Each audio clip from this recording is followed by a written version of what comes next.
ایک زمانے کی بات ہے کہ ایک گاؤں میں ایک نیک اور پاکباز عورت رہتی تھی جس کا نام فاطمہ تھا۔ وہ نہ صرف بہت خوبصورت تھی بلکہ اس کا دل بھی بہت صاف تھا۔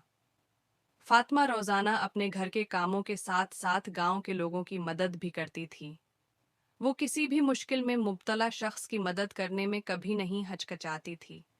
ایک دن گاؤں میں ایک مسکین عورت آئی جس کے پاس کھانے کے لیے کچھ نہیں تھا اور وہ بھوک سے نڈھال تھی۔ فاطمہ نے فوراً اس عورت کو اپنے گھر بلایا اور اسے کھانا دیا۔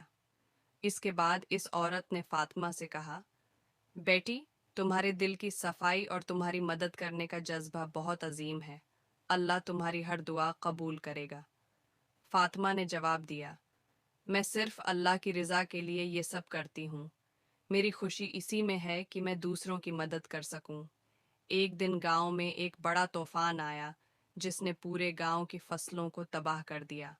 لوگ پریشان تھے اور کوئی بھی حل نظر نہیں آ رہا تھا۔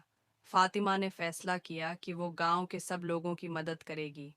اس نے اپنی ذاتی بچت سے گاؤں والوں کے لیے راشن خریدے اور انہیں تقسیم کیا تاکہ ان کی مشکلات کم ہو سکیں۔ اس کی اس سخاوت کو دیکھ کر گاؤں والے بہت متاثر ہوئے اور کہا، فاطمہ، تم نے ہمیں مشکل کی گھڑی میں بچایا ہے۔ تمہاری نیکی اور انسانیت کی کوئی مثال نہیں۔ فاطمہ نے مسکرا کر جواب دیا، اللہ کا شکر ہے، ہم نے تمہیں مشکل کی گھڑی میں بچایا ہے۔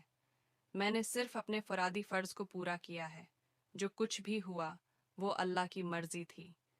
یہ کہانی ہمیں سکھاتی ہے کہ نیکی اور انسانیت کی خدمت کا عمل صرف دنیا میں نہیں بلکہ آخرت میں بھی کامیابی کی ضمانت دیتا ہے۔ فاطمہ کی طرح ہمیں بھی اپنی زندگی میں نیک عملوں کو اپنانا چاہیے اور دوسروں کی مدد کرنی چاہیے، کیونکہ یہی اللہ کے قریب جانے کا راستہ ہے۔